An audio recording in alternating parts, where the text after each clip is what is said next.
মধ্যে আমরা একটা নৌকা কিন্তু ডুবতে দেখলাম, এবং সেই নৌকায় যারা দাঁড় বাঁধছিল তারা কিন্তু অন্য নৌকার সাহায্যে কিন্তু অলরেডি উঠে গেছে, এবং তাদের যে প্রতিনিধি দল ট্রলার নিয়ে এখন তাদের সাথে থাকেন, তাদেরকে সাহায্য করেন ওঠাতে, এবং আশেপাশে যদি কোনো ট্রলার থাকে সেই ট্রলারের সাহায্যে কিন্তু তারা উঠে যান।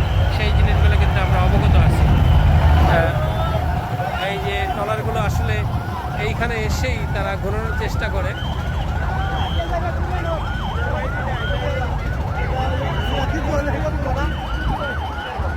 দেখতে পাচ্ছেন যে এই আবহমান বাংলার যে নৌকা বাইসের চিরচিরাত যে রূপটা, সেটা কিন্তু সারা বাংলাদেশে এরকম হয়ে থাকে। আমরা জানি অসংখ্য লোক এখানে, আসলে মানুষের যে উদ্দীপনা, একটা উল্লাস, গ্রামীণ যদি অনেকগুলা খেলা আছে তার ভিতরে নৌকা বাইস একটা অন্যতম।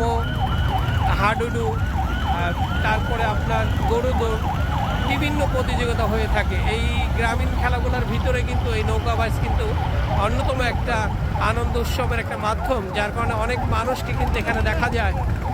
নদীর দুই পাশে যে নদীটা কিন্তু অনেক প্রসারিত, বড় একটা ব্রিজ, যেখানে আসলে নৌকা বাইচ হয়ে থাকে বাংলাদেশের যে কোনো জায়গায় যে অবস্থানে, সেখানে কিন্তু একটা ব্রিজ থাকে, যে ব্রিজের উপরে আশ্রয় নিয়ে কিন্তু অনেক লোক এই নৌকা বাইচগুলো কিন্তু উপভোগ করে থাকে। আপনারা জানেন এই বিষয়গুলো।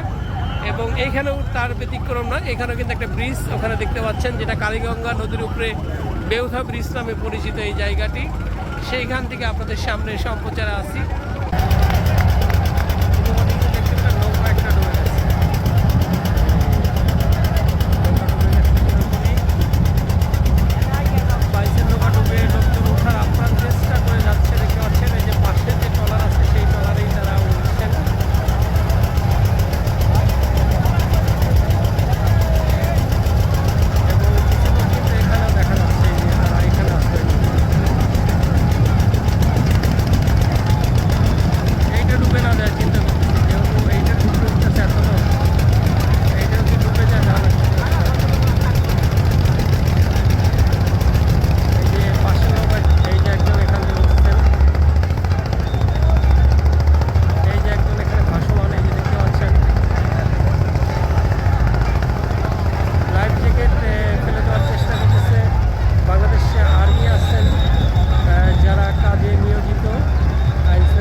যারা আমাদের আসলে গর্ব, তারাই কিন্তু এখন রীতিমতো দেখতে পাচ্ছেন যে তারা নেমে যেতে বাধ্য হয়েছে। বিষয়টা আসলে এরকমই, যার কারণে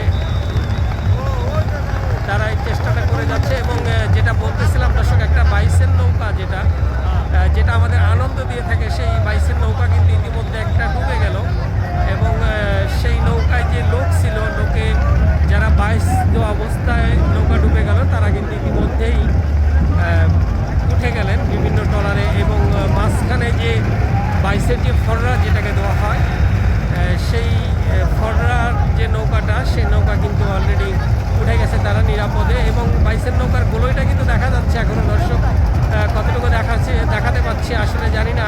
এটার সাথে একটা বাঁধা, যদি বলি যে একটা প্লাস্টিকের ক্যান কিংবা জার, এই জাতীয় কিছু বেঁধে রাখছে, যার কারণে বাইসের নৌকাটা কিন্তু দৃশ্যমান আমরা দেখতে পাচ্ছি। এই যে ঠিক এইখানটায় যে বলগেটের পাশে যে মাথাটা সাদা অংশ দেখতে পাচ্ছেন, ঠিক এই নৌকাটাই আসলে ডুবে গেছে। এই ডুবে যাওয়ার কারণে বিপর্যয়, যার কারণে বাইসটা আপাতত একটু বন্ধ থাকবে, সম্ভবত আবারও শুরু হবে কাঙ্ক্ষিত বাইস, এবং ইতিমধ্যে আসছে বাইস।